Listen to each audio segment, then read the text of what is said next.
తునిలో జరిగిన Gnaneshwari missing case గురించి మీరు విన్నారా?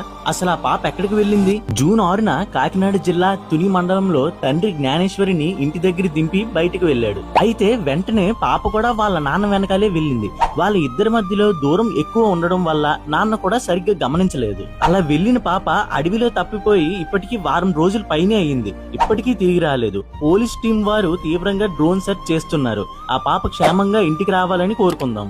కుక్క మృతి వెనుక కూడా పలు అనుమానాలు వ్యక్తపరుస్తున్నారు. మరోపక్కన తల్లి భవానీ కూడా ఎవరైనా కావాలనే కుక్క చనిపోయేలాగా చేశారా?